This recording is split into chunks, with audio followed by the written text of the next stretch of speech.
Welcome to all of you. This is the second day. Really appreciate the fact that you made the time and have stuck on for the next day of discussions. We have a fairly technical subject on the carbon markets to discuss. We'll try and do as much justice as we can on simplifying it or demystifying it as much as we can. There will be audience in the online section who would be pretty, I'm hoping, who would know what we're talking about as well. And please, all of you, this is going to be an interactive session. We really would like you to ask questions. I understand that some of the topics that we'll be discussing are, a little bit all over the place. We'll try and answer the questions as best as we can. Anyway, I wouldn't take more time than that. So basically, quickly, we have on the panel, we have a pretty diverse panel here. We have Hugh from the Gold Standard Foundation, representing the standard view on what we're going to discuss. We have Jill, who's from American Forest Foundation. We have Edith, who is from Revalue Nature, and we have Suena, who is from Flow Carbon. So that's a quick, and I would request all of you to just quickly start with a quick introduction of yourself as well on the first intervention so that people know who we're talking about. I am Sandeep. I lead an organization called Value Network Ventures, VNV Advisory. We work in Southeast Asia as a project developer, and I'm going to stop there. So let's start quickly, and I'm just going to move in kind of sequence here. So Hugh, first of all, the topic here is the impact of Article 6 on carbon markets. Let's just first talk about what is Article 6 as a concept. What does it mean for the carbon markets? And then I'll have a follow-up after that on the compliance versus voluntary. But if you could just have a quick round in terms of what is Article 6 and what it means. Yeah, of course. Thanks, Sandeep, and hello, everyone. My name is Hugh Salway. I am Head of Environmental Markets at Gold Standard. Many of you will know Gold Standard. If not, we are the second largest standard serving the voluntary carbon market. We've been around for nearly 20 years now. So I think, again, many of you will know Article 6, but for those who don't, the simple way of explaining this, and there's a very much more complicated way as well, is we're now in a world under the Paris Agreement where every country has national targets. They have nationally determined contributions, which is their country's efforts to achieve the Paris Agreement's temperature goals. And what Article 6 does, what it says essentially, is that as well as taking action within your own borders to meet your target, countries are able to cooperate across borders. So emission reductions achieved in one country can be used towards the target of another country. And this recognizes two things, essentially. It recognizes the fact that the cost of mitigation, the cost of achieving the next ton of CO2 is less in some places than it is in others. And it also recognizes the fact that there is more abatement opportunities in some countries than others. And so what it does is it allows the globe to achieve the Paris temperature goals in a way that's more cost effective and more effective overall. And there's a role for Article 6 over the next 10 years, and we'll talk about that, I think, soon. But I think, for me, it's very hard to see how we would achieve global net zero out to 2040 and 2050 without this type of international cooperation. When we get out to that point, we will have sinks in some countries and we'll have residual emissions in other ones. And it's really hard to see how you achieve global net zero without Article 6. So it's really welcome that governments were able to agree guidance last year on how this will work in practice. And in my view, they were able to agree pretty good guidance, which sets out a framework for how this could work over the next 20 years. And I think where we are now is looking at the implementation of it. Thanks for that, Hugo. And how do you believe the private sector will play a role in this? Because that's where the voluntary market is coming from. And how do you think, because governments, yes, on a net zero world, we understand that different sovereigns have to do their bit in terms of residual emissions, but where do businesses fit into this puzzle? Yeah, I mean, I think Article 6 has always been the part of the Paris Agreement that the private sector is focused on most, and that's because it's the only reference to the private sector in the whole of the Paris Agreement is in Article 6. So there is a really important role for the private sector, whether that is achieving emission reductions which are used for compliance targets or in the voluntary market. And one of the important things that was picked up at the end of last year in November is when the Paris Agreement was negotiated back in 2015, this was really at that time seen as a mechanism for countries to trade with each other, so country-to-country trading. And one of the important things that governments agreed last November is that if you're a country which is hosting a project, a carbon market project, you can choose to agree that another country can use those emission reductions from that project towards their target, but you can also agree that private actors can use those as well. So there was an important reference in there to other purposes for some of the emission reductions achieved under Article 6. And that creates a route for actors in the voluntary carbon market to use emission reductions which aren't counted towards the host country's targets. Other purposes, yes. We'll get a bit deeper into that, other purposes, in the course of this panel. Okay, moving over to Jill. So, I mean, let's take this back to COP26 and what happened in Glasgow. And you know, forestry as a carbon market tool has gained a lot of traction, a lot of noise is being made about it over the last couple of years. And in fact, last COP really made it blow up, right? But how does this translate to how do we mobilize projects? How do we mobilize action on the ground to really meet up or you know, meet expectations in terms of the markets and where it's headed? Because it seems to be all over the place, really. I mean, everybody's talking about forest carbon, forestry carbon. How do we incentivize, mobilize communities, projects to get there? Yeah. No, it's a really important question. And when you hear noise about forest carbon, I'm sure as many people in the room know, it's not always positive noise either. And I would just say, I mean, coming from the American Forest Foundation perspective, so although we are focused in the United States, the continental United States, I think a lot of our take on this has a lot of transferability in terms of some of the principles that we follow, but we also think that markets are looking towards and you know, beneficiaries, landowners, not just in the United States, but all over the globe.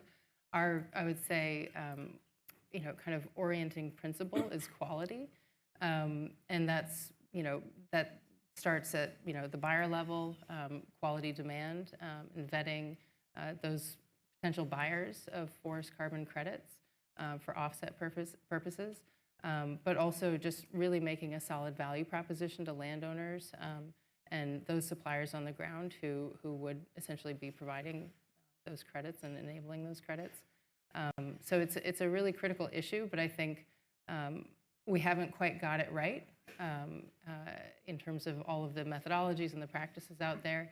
And again, from AFF's unique perspective, we actually focus only on family forest landowners and private landowners in the U.S. context. And not many people know, but they make up almost 40% of the forested land ownership in the United States. It's the largest ownership share, even more so than the U.S. government or states. And so here's this, you know, essentially fairly fragmented ownership class, which really has the ability to contribute to natural climate solutions. But up until, you know, really a few years ago, they'd been largely left out of the voluntary markets and left out of the carbon markets in general.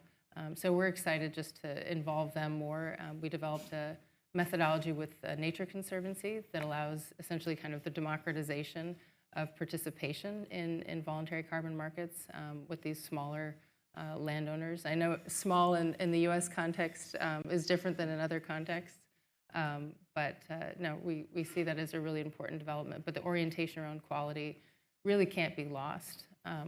You know, a year or so ago, if we were trying to speak to buyers about our carbon offsets and what we can offer, you know, price may have come up, but now price doesn't come up. The only thing they want to know about is what's your methodology, what's your baseline methodology, you know, how are you tracking permanence, how are you tracking additionality? So the conversation has really been elevated. So that's super exciting to see. Conservation, restoration, reforestation, what kind of, when we talk about family-owned land parcels? Yeah, no, sure. I mean, all of those are on the table. What we've done in the Family Forest Carbon Program is actually started with improved forest management related practices, so IFM practices, and actually working with Vera. No offense to the gold standard. But yeah. No, thanks for that. Moving to Svenna, you know, yesterday we had a lot of these sessions about tokenization, and as much as, okay, firstly, I personally don't really understand it so much, so maybe this is for me as well as much as the audience to understand the whole concept of tokenization and how is this different from regular carbon markets that we have right now. So a few words on that would be nice. Yeah, absolutely. I'm Stenya. I'm representing Flowcarbon as their global head of carbon solutions. We've heard a lot of very interesting discussions on carbon markets, voluntary carbon markets, and blockchain technology. There's a lot of debate around it, and I can definitely get into more detail later on. But for now, I really want to propose blockchain technology as their data governance tool. We at Flowcarbon are tokenizing live carbon offsets. They're not retired, they're live and certified by the standards, so we are not creating any sort of digital graveyard out there. The goal to do that, what Jill just said, to access their supply side, we are doing the same for the demand side.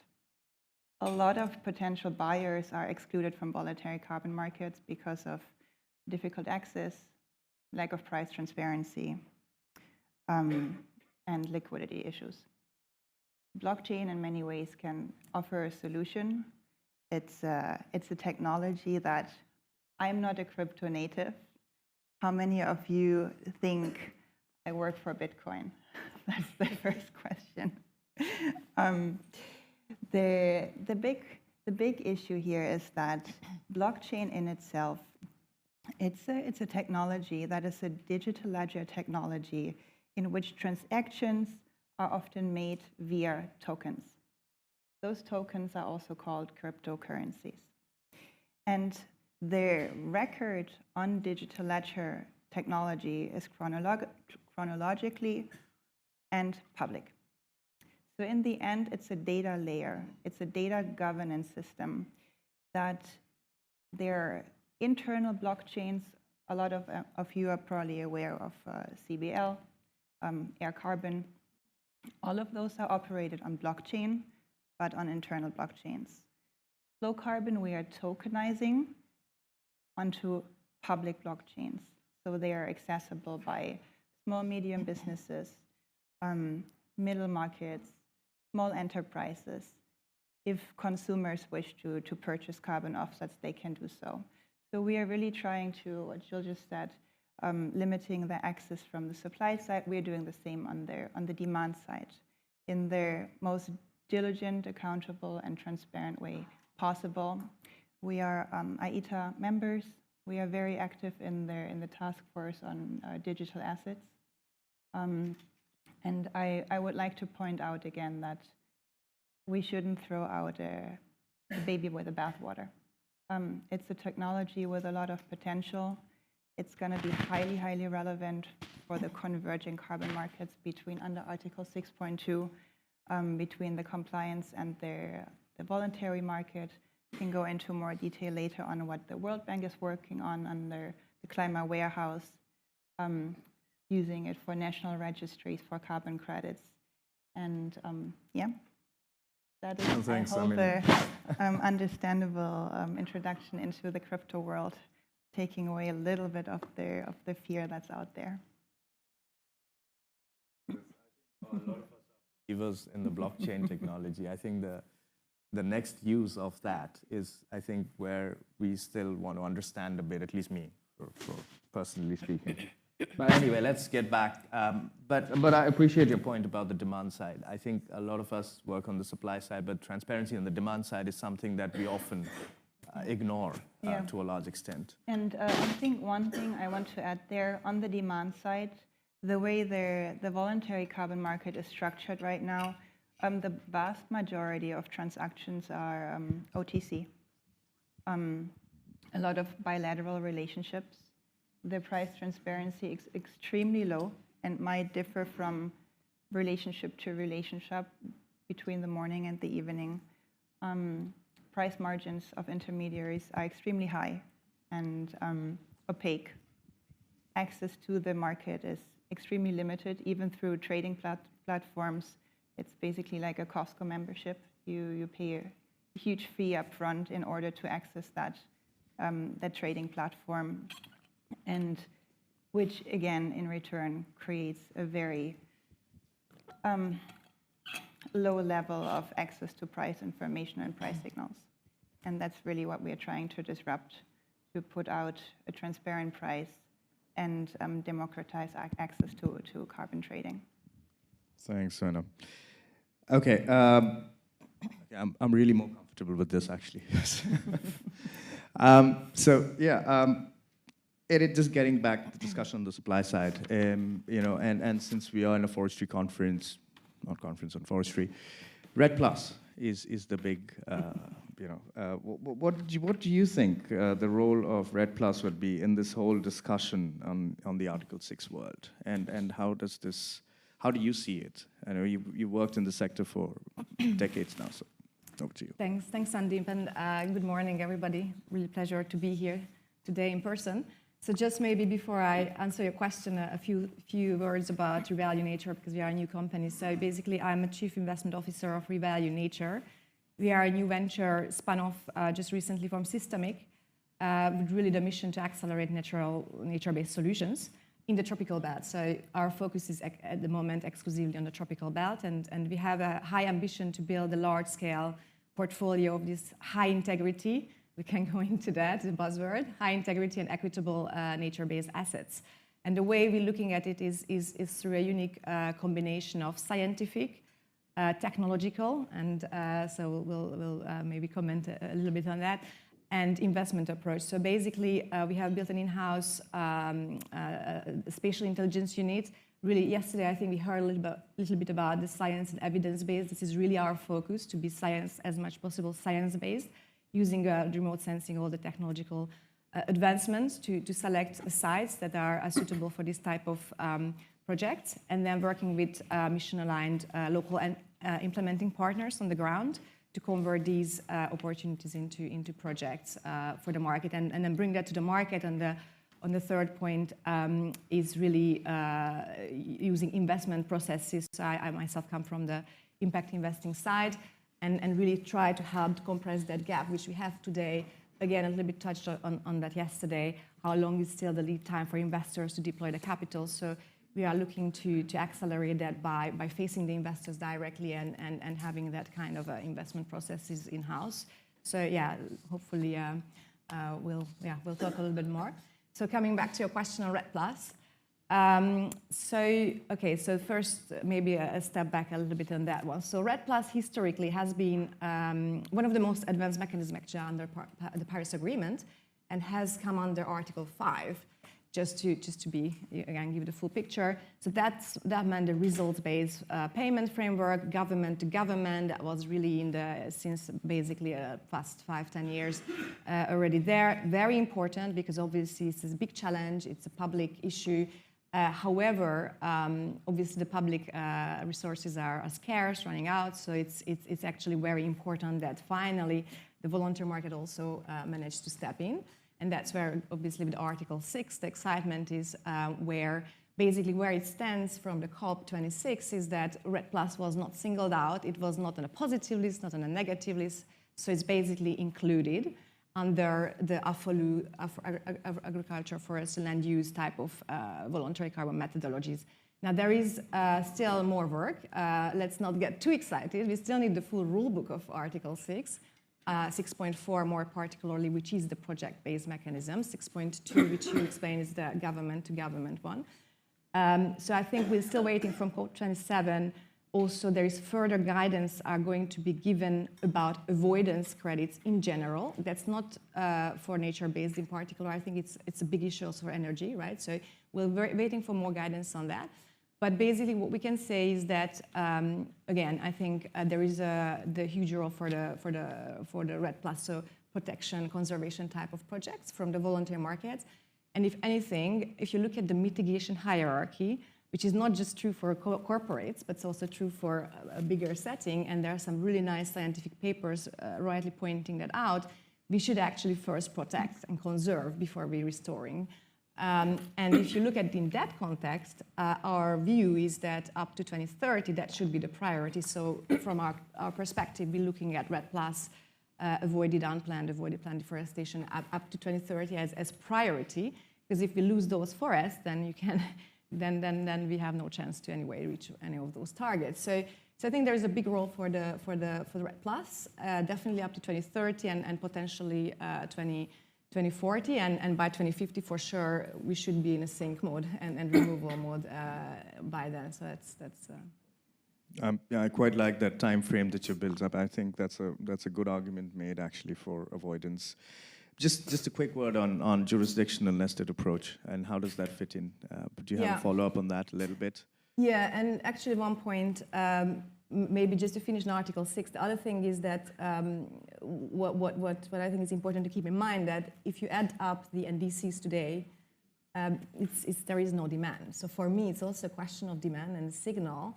Where I think is not super exciting at the moment, still having talked about the rule book is still missing, is that we need a signal. And just coming back to a bit, I spent also all my career in the carbon markets, what we have seen with the CDM as well back then with the Kyoto Protocol is that the real driver came when it was linked to the EU ETS. So if tomorrow Article 6 was linked to the EU ETS where you have a €100 price, suddenly I think people started to pay a lot of attention. So I think from my perspective, we need to also have the price signal before we can even talk about corresponding adjustments and all that. It's at the moment, the world is still upside down. You have a CORSIA compliance mechanism, which is trading below actually the NGO, which is the basic nature-based offsets on CBL.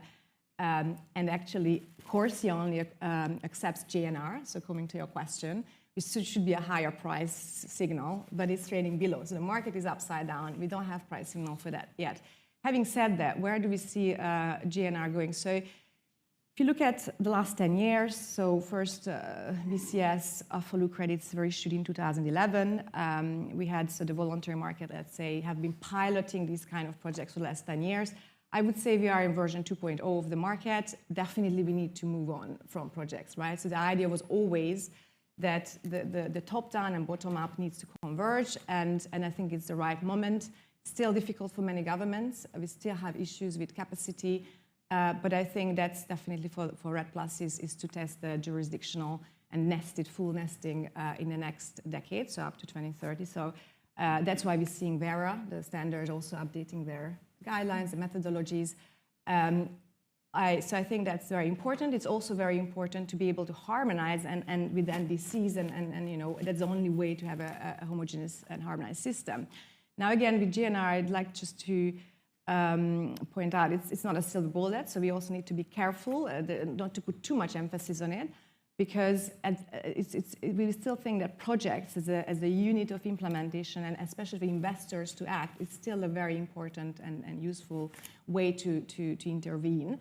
And if you look at the GNR methodology and the scenarios, I think it makes a really lot of sense, again, think about the stepwise approach. So you have scenario one, where basically there is a baseline done on a jurisdictional level. And that's the first step. Governments are still not ready or able, so we need to still help with them. I think it's really encouraging to hear yesterday some of the data providers already thinking about the governments and all these remote sensing and Earth observation data will hopefully help with that, but we're still not there yet. That's the first step. And the second, once governments are ready to do the implementation of the MRV systems and the national strategies, actually then you can go to the scenario two, and it's even split there. Very interesting to see that VERA now allows for governments to go to 2B. It's a bit getting technical, but basically where you can actually count as a nested approach, but still you don't have to do the full accounting and issuance on a jurisdictional level. And then after that, so it's a stepwise approach, and I think that's right. We need to take it step by step and keep getting the money to the ground while we are ready with this full accounting and crediting at the jurisdictional level. Sure, thanks. And Hugh, actually, I mean, you guys have a stand on REDD+. What would be your reasoning on that? I know this was not, just thought as a follow-up. I mean, you guys have a I wouldn't say a differing view to it, but you guys have a certain way you look at REDD+. So just a quick word on that before I move to Chile. Yeah. I mean, so just quickly, I mean, so Gold Standard doesn't have methodologies that allow REDD+ projects within our standard. Kind of going back to something you said, there's basically nothing which is more important over the next 10 years than conserving the standing forest. It's extremely important that we do that to address climate change and kind of ensure that we protect biodiversity, etc. So there are really important reasons for projects which do that. The challenge that we've always had in Gold Standard is how do you set the baselines in a way that we have confidence as the standard. So we're issuing carbon credits, which are then used to offset emissions of companies. And the problem that we've always had, the challenge is how can we have confidence, and can we have confidence that we can set this up in the right way? And that's the reason why within Gold Standard, we haven't accepted REDD+ in the past. And I know that there's a lot of work which is being done within Vera, within Archeries, for instance, to look at these issues, but this is the historical reason why Gold Standard hasn't supported REDD+ in the past. Yeah, that's really helpful. I mean, I think because it just clears the air a little bit, because in the sense that you're worried about how the calculations are done more than the concept itself. Great. So now we move to Jill. Jill, how do you, I mean, look, again, going back to this big buzzword, forestry carbon, and how do we scale on investments with confidence? It actually ties back to what Edith said and what you said right now, with confidence, in the sense that this is not hot air. This is something that's real. What are the different processes for you? I know you also spoke about the framework with TNC, so could you just tell us a bit about that? Yeah, no, happy to. And that was a very nice segue, I would say, for this question. So how do we scale with confidence? I think one thing that Edith said is, you kind of start with science. So we actually take that very much to heart in our framework we developed with TNC. So we actually developed what we refer to as dynamic baselines. And it's possible we were the first to do it. I'm not convinced about that. So anybody in the audience, please correct me on that front. But essentially, how do we do that? Well, in terms of leading with science, depending on the region in the United States that we're working in, we want to make sure that any of the forest management practices are appropriate to the landscape, to the type of trees, obviously, and to the conditions in our central Appalachian pilot area. So those of you, just to familiarize yourself with the geography of the United States, it's over on the east and kind of mid-Atlantic inland, this area.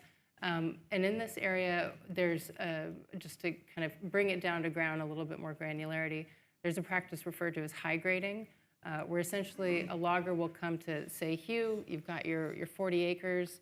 They'll say, great, we'll give you $40,000 for basically the best trees on your land. So they'll go in, they'll take off the biggest, the highest quality genetics, and they'll basically leave behind, really marginal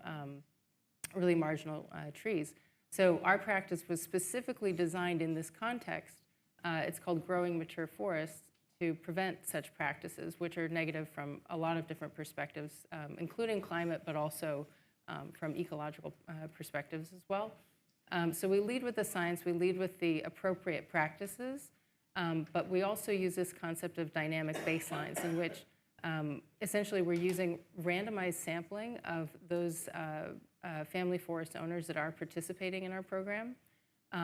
And from that, instead of what's traditionally done in terms of using a modeled baseline in terms of like projecting, well, what would that future carbon be, and let's look at the delta based on the practices that's increasing the carbon on the land, we're actually matching, so say we're taking Hugh, and he's got his 40 acres. We're gonna match him based on 14 covariates to forest inventory analysis plots, or FIA plots, which are monitored by the Forest Service. And we create, basically out of 10, and those that are appropriately matched to Hugh, a synthetic baseline. So that synthetic baseline is going to actually track against how Hugh is progressing over time, and we measure that delta. So it's actually based on what's actually happening. It's not based on a modeled projection. So we can't kind of like pick the juiciest regional baseline that's going to give us the most carbon credits and bang for our buck. There's upside and downside potential with that. But again, I think these are the risks that need to be taken for quality's sake. I mean, because ultimately, the atmosphere doesn't care if it's voluntary or compliance carbon. The atmosphere cares, how much was actually real and additional in that context. Yeah, just a few more details there to give people a little bit more of an understanding. Sure, thanks. So drinks on Hugh tonight. He's just earned $40,000 back. Just moving to Svenja on this, because I think we had a bit of a segue with the science part. MRV is the biggest. I mean, I actually wouldn't call it the elephant in the room. It's a big issue for anyone. I'm a project developer. It's a nightmare for me. I mean, given that we have to spend a lot of hours and money on this. So how does this MRV system, and you touched upon it with the chain part. So if you could just elaborate a bit on that and how it helps guys like us deploy projects on the ground. Yeah, sure. Thinking about carbon markets, compliance, voluntary, the way they develop really depend on how well they are structured and governed. MRV plays a huge, huge role to do that on both sides. Over the last couple of years, we've seen a lot of technologies getting into the space around internet sensors, satellite tracking, remote sensing. I think a great example out there is Pachama, using LiDAR technologies. But the question is how to connect all these data points. Moving forward, coming back to their data governance idea of blockchain, it's a good way treating carbon credits as a digital data structure to basically connect these data points. What we talked about earlier is basically the last part of the carbon supply chain, getting into the market. But the data infrastructure starts in the beginning with the developer, through the RMV, through the trading houses into the market. Thinking about it as a continuous data flow that can be governed within digital assets. Thinking about technologies that are more and more digitalized, that access should be more fluid for everyone to participate in. We talked about it yesterday that especially for developers, there's a lot of pressure in terms of bringing errors into the systems. So it's very important that there are safeguards in between, that the data can be corrected, and data is monitored accordingly. So there are right now several projects out there. One is the Open Forest Protocol, which is really, it's a provider, it's a protocol that is connecting several digital MRV providers to operate on one blockchain. And another one I'm really a big fan of, it's called the Timber Protocol, which is working with indigenous communities, local communities on the ground to map illegal logging. And then the data is being validated by satellite data. I think that's a very, very beautiful example how through technology, through digital MRV, communities on the ground, the data can be created, verified, and then uploaded as a digital data into a digital MRV system.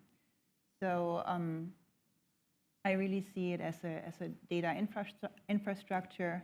It falls under climate intelligence, starting with obviously the satellite infrastructure, and now we are seeing more and more applications within the carbon market to do what to do with the satellite data. Thank you. Hugh, I know that Gold Standard's been looking at this space quite actively, and we're actually looking at Gold Standard as well on what you guys come up with in terms of increasing the efficiency of standards and the data that gets into the project side. So a few words on that, Hugh? Yeah, well, I mean, I think there's huge opportunity. I think what's happened in the last 2 years is there's been a surge of interest in the market, and there's been a lot of interrogation of where can we improve, where can we create efficiencies, where can we help to scale up the market. And I think one element of that is looking at how MRV is done and how we can use some of the digital solutions, the technologies which are out there to support MRV, to make the job more straightforward, to reduce costs for project developers, but at the same time, keeping the rigor of the data which comes through there. And that's something which is really important for us. There are a lot of technologies that come to us on a weekly basis, which will save kind of time and solve problems for project developers. And what we want to do in Gold Standard is make sure that we really interrogate the technologies and see, can these replace what is done at the moment? Do they create the same robustness of data?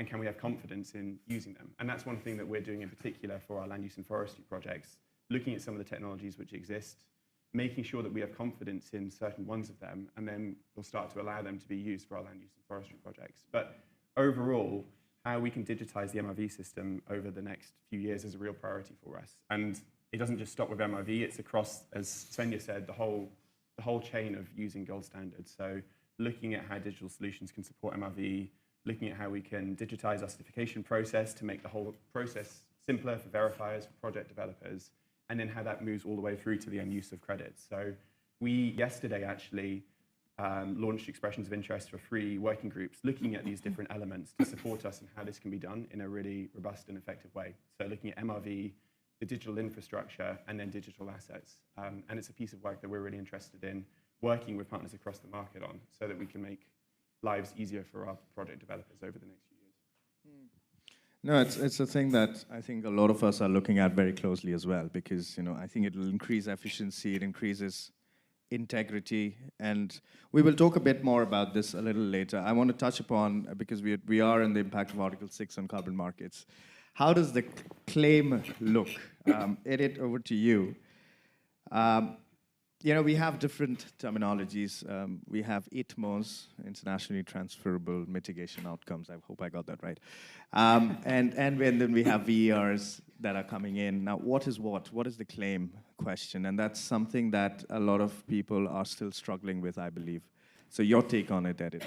Sure, very happy to comment on that, and also maybe come back on these very interesting points. I think just on the MRV, fully agree with you on developers. I think for us it's all very important to streamline.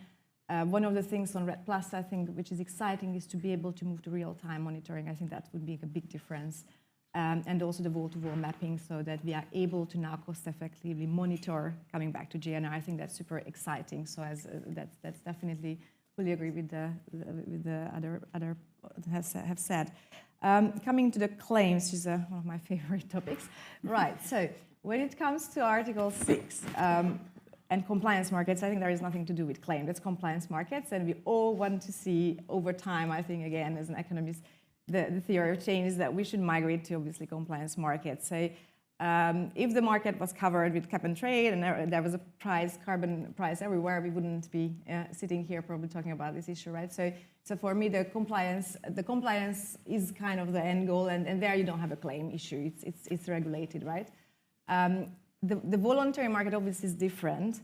One of the things which is very interesting, that historically the voluntary markets have been treated as the little stepchild, obviously, of the compliance markets. And it's been more like a CSR-driven philanthropy. So people bought some credits here and there, put in their CSR reports, very liquid, right? That's what we have been working in 10 years ago. And what happened is that I think what we have seen in the past few years is a big step change. Is what I tend to call as a strategic voluntary. So obviously now we talk about net zero, and the companies have stepped up, and it's also quite normal, because the country level UN system might not be in a multilateral world actually the best way to regulate things anymore. So the way I see it is why we have this exponential growth and excitement, again, coming back to that world flip on its head because of the compliance markets trading it below the voluntaries, because it's a strategic voluntary. So we're not anymore in this kind of CSR kind of voluntary section, and that's very important, and obviously that's driven by the claim part. You still have to have, what's the end use, why are people buying? They need to be able to make a claim. So I think that's why there has been some debates about, let's call it a contribution, and doesn't really work, because you need to have some end goals. So I think a claim is important. By the nature of it, because it just started a few years ago becoming part of net zero, it's like really driven by CEO level commitments. For me, it's actually can be stronger than regulatory, because once these companies make these public CEO level commitments, it's very hard to backtrack on that. And if you look at what happened with airlines, actually the demand from the airlines is coming for not the CORSIA part, but the below CORSIA. There is still a big chunk which is not covered by CORSIA, and airlines have stepped up voluntarily, and that has been driving demand. And even when COVID hit, I was actually quite curious to see, are they going to backtrack on it? Because the airlines should have been the first one, and they didn't. So again, it's quite strong, but they need to be able to then use it. So the point on the demand, I think, is that because it's quite recent, I think there hasn't been as much transparency or attention to it. So it's quite normal that it's a bit of, a bit more messy, and we need more transparency. And so I think we do welcome all these new initiatives like the VCMI and the demand-side transparency. What we have to be very careful with is not to confuse supply-side transparency with demand-side transparency. Because what we have seen, on the other hand, again, these projects have been scrutinized. I would say RED Plus projects, so the VCS type of projects, have been scrutinized to really to the bones. I haven't seen like any CDM or any other methodology hasn't been scrutinized to that much, because it's very complex, and rightly so. Social issues, biodiversity. It's not an infrastructure project. But what happened is when suddenly companies started to use and produce these carbon neutral claims, all the watchdogs then jumped on the other side and started to attack projects for the baselines. That's another issue, and we have to talk about that, right? And so I think it's important to not to confuse it. And again, the demand side is lagging behind. We do need more transparency. Ideally, a registry where companies publicly. We shouldn't be like researching these hidden data, right? It should be public. So I think the blockchain hopefully will bring us some solutions on that. And once we have that data and that clarity, I think that will help the market regulate itself. No, thank you. I have a differing opinion to you, by the way, about everything going to compliance, but I will keep that for later. That was just the theory. I'm not saying it's going to. I think voluntary compliance will trump international Trumpers. Okay, anyway, let me not even get there. So, Hugh, you guys have been working a lot on claims. I know that. So, where do you see this heading, and how do you see? There is a concern from the supply side that there's just too much being piled on the supply side. So, this is a demand side problem, like Edith said. So, how do you guys look at this? So, the claims question is one that Gold Standard is. We're not alone in this, but we spent a lot of time thinking about this over the past year. And there's a reason why this matters. So one of the main reasons why there is a carbon price, why there is a price which can incentivize projects, is because there are companies, there are buyers out there which want to use carbon credits in order to be able to make claims. If a CEO has made commitments, they want to be able to fulfill them and to make claims about them. And so as a standard, we take very seriously being able to make sure that the credits which we issue can fulfill the claims that companies want to be able to make at the end of the day.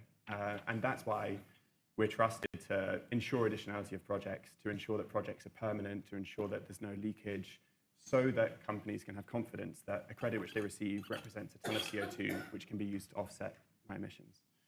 One of the big issues which has been discussed over the last year is something which is a bit separate to additionality and permanence and leakage. It's the question of, if the market scales up over the next 10 years and projects serving the voluntary carbon market start to represent a meaningful amount of emission reductions within a country, does that displace action which otherwise would have been taken by that country to meet its NDC? So do you have a displacement effect happening within the country? And if you do, what does that mean for whether that carbon credit represents one additional ton of CO2 reduced or removed that the atmosphere wouldn't have otherwise seen? It means that the actual effect is less than that. And that's why we're thinking a lot about this question of what does the move to the Paris Agreement context into NDCs mean for how companies can use the credits which we issue as a standard. And that's why we've been looking at the role of corresponding adjustments in making sure, so a corresponding adjustment is a country saying we won't count this emission reduction towards our target. And what you can do through that is ensure that the end user of the credit has a full and unique claim to that emission reduction. And so we've been thinking a lot about kind of the practicality really of, if companies want to be able to make very credible claims to offset their emissions with confidence that this represents 1 ton of CO2, we need to think about additionality and permanence, but also what is the role of adjustments as well. And then the question which we have now is, well, there's twofold. The first part of it is, how do you manage a transition towards this in a context where there are no adjusted units at the moment? So it isn't currently possible for a company to purchase an adjusted unit. They don't exist. So how do we manage that as a market? Without disincentivizing investment, which we need at the moment. And then the second point is, there is a real role for the market to play in supporting countries to meet their targets. So there's a role for non-adjusted units in the market. And how do we look at how companies can make claims against those credits in a way that is credible? And that's the contribution claim, which was talked about earlier. And the contribution claim is a terrible term, which no company would ever want to say that they have made. But how do we think about how this type of action can fit within a credible, compelling corporate strategy? So how do we think about how this fits alongside a science-based net zero target? And I think there's a really important job which can be done over the next year in clarifying claims so companies can have confidence in how they can use the market so that there aren't disincentives for projects to carry on running, which is extremely important over this next decade. And the challenge that we have right now is there's disagreement within the market. But if by the end of this year we can get to a point where there is a bit more consensus and we can move forward, I think that would be really important. Really looking forward to that, actually. This is something that all of us have. Anyway. So this was a question online from Lucas. You actually answered his question. His question was exactly that how do corporates still carry on buying offsets, given that there are nothing that's adjusted as of now? Jill, over to you for a bit, because I just want to wrap up within 2-3 minutes, because we want to open the floor for questions as well. Discussions around standardization, and how do you look at it? And Sven, just if you could follow up on that same, because you already spoke about the demand side, but just a minute each, please, because I really want to open it up a bit. We just have 10 minutes more, really. Yeah, no. Well, I think if the meaning of standardization is that projects are all following, really rigorous and challenging kind of standards, I think all of that's deeply needed and useful. But I think if standardization kind of gets towards commoditization, we need to be a little bit careful there, because again, going back to sort of quality being the orienting principle, and buyers looking for quality claims, I think that you don't want to kind of lose some of the distinctiveness of some of these projects, particularly in the forest space, which have so many co-benefits, whether it's biodiversity, water, and so many more, not just the carbon claims specific to them. And again, why a lot of suppliers are actually care quite a lot isn't so much on the carbon side, but of all the other aesthetic and sort of beneficial benefits in our case of improved forest management. So I think we need to just be a little bit careful about that distinction between standardization and commoditization. But if it can lead to more, liquidity, transparency, all of that's very much needed. We just have to be a bit careful. And I think actually blockchain could have an interesting role in that context in terms of traceability. Yeah, I couldn't agree more on the commodity part. Anyway, Svenja, over to you. Quick. Yeah.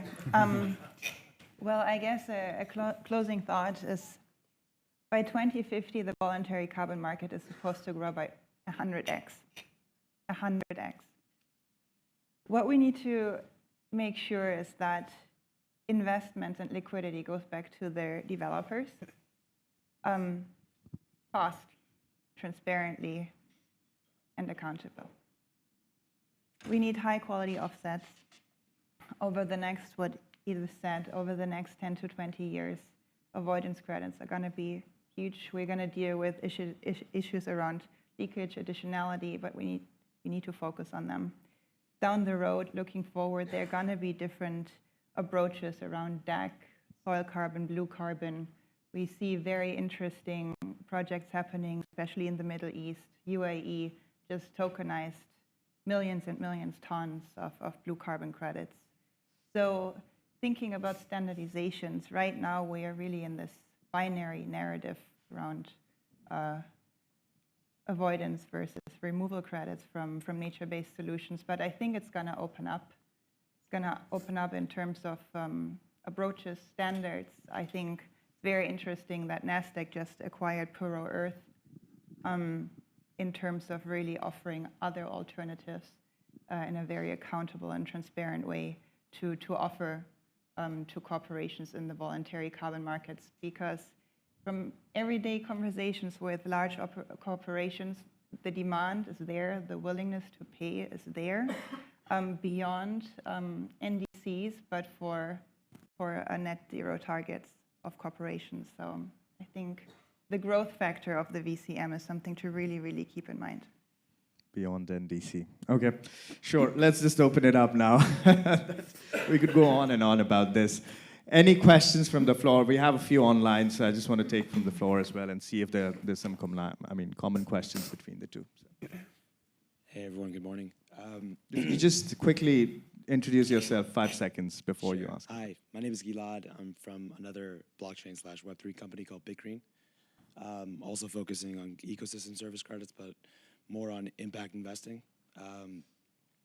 So my question is, one thing I haven't heard that much information about, and I would love your take on. Sorry, I got a nice hoarse voice. Is the end beneficiaries, especially when it comes to REDD+ projects and avoid deforestation.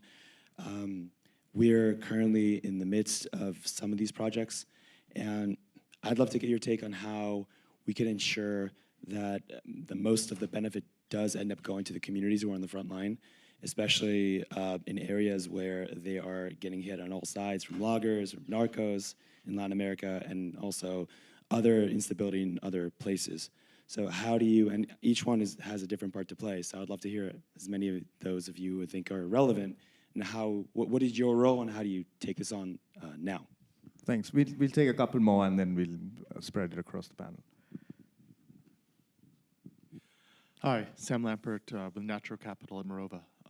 I'd be curious to kind of think about the impact of Article 6 on voluntary carbon markets, because you heard Edith's point that it could potentially be tied to compliance markets, that could potentially give a price signal and really radically change the value of a ton of carbon.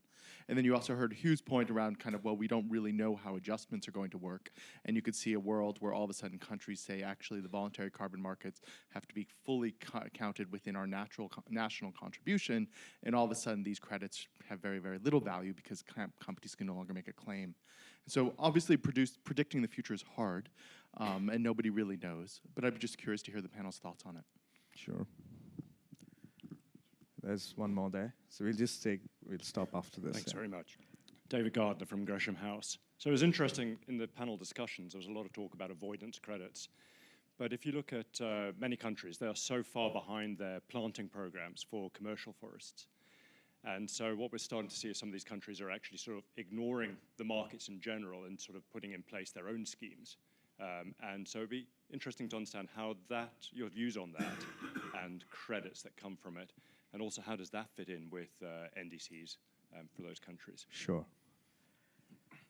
Okay, so this one. Okay, we just take this one more, and then I'm just going to go through the panel. I already have a kind of thing of who's answering what, so hopefully this helps. Hi, I'm Nandita. I'm with Flow Carbon. I just wanted to get an idea of whether the panel thinks there's a supply risk of high-quality red credits with what's happened in Indonesia and Papua New Guinea, whether that risk is real or whether it's overplayed. Okay, so here we go. Cool. So Edith, the first question. Hugh, the second question. Actually, Jill and Sven are both on third and the fourth question on the supply side.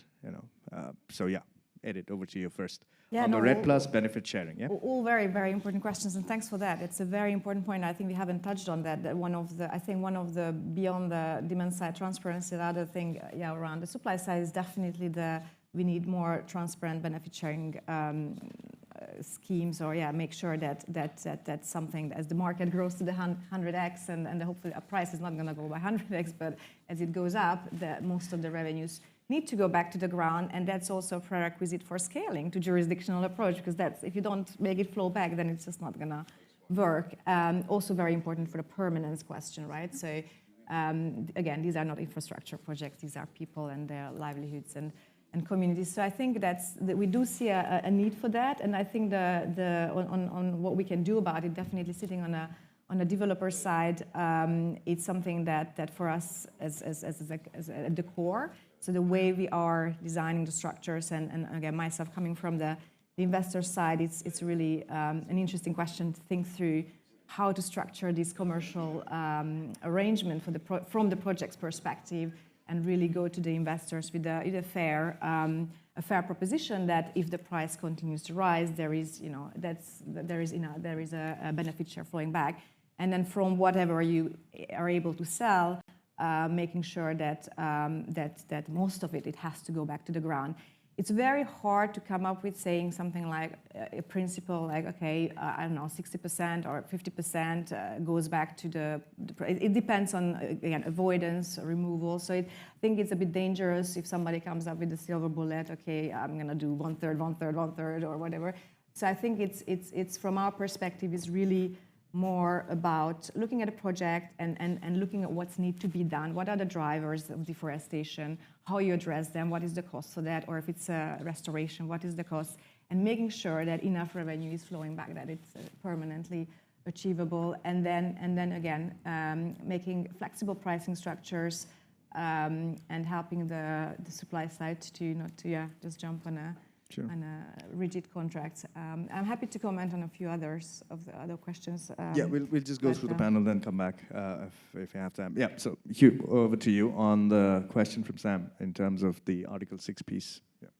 Yeah, I think it's a very good question.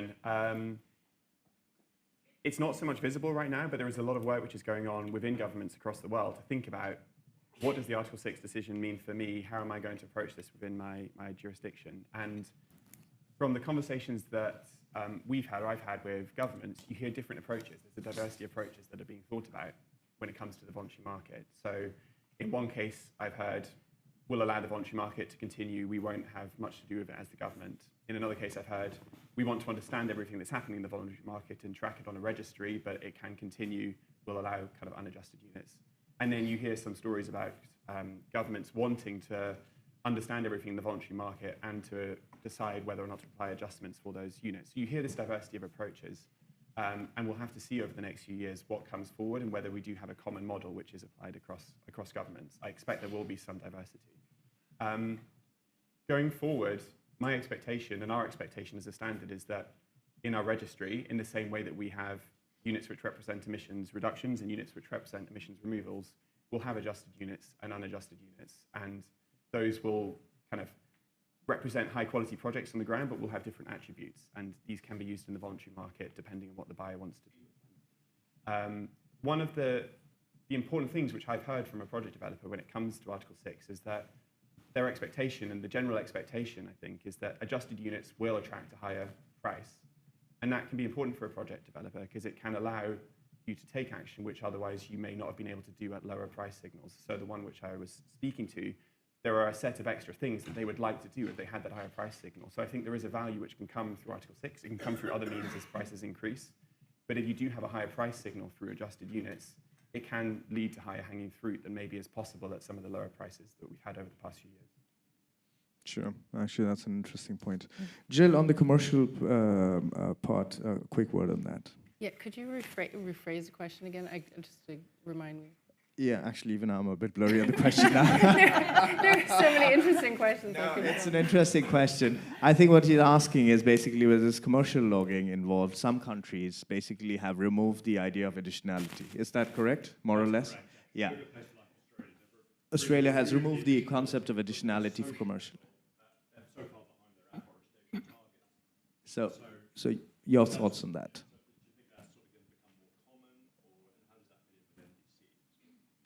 Yeah, no, I have to profess, I don't know. Sometimes I just don't know. I mean, I think if they are behind, then it's quite possible that additionality piece is going to be, again, if it's already happening in Australia, it's going to be questionable. Some of the work of New Forest I thought was really interesting in that context. And apparently they're starting work in the United States, so it's something I'd like to learn more about, but yeah. See. Svenja, on your views on that, putting on your earlier life hat maybe, and also a little bit on the transparency part that we touched on. Yeah. In terms of additionality, I think it's very interesting that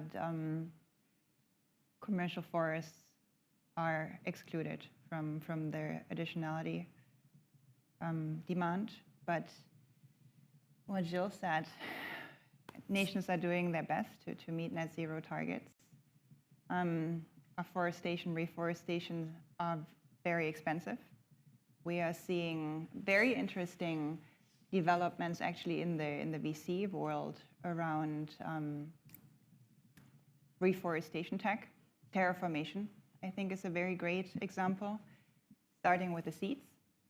Just doing the simple math about how many seeds we would need globally to do the reforestation and afforestation needed to meet the climate target, I think doesn't add up. So talking about seed diversity, it's a whole different issue. So I think taking away the additionality request from commercial forests, it's an easy approach. Is it the right one? I don't know. Getting to the other question.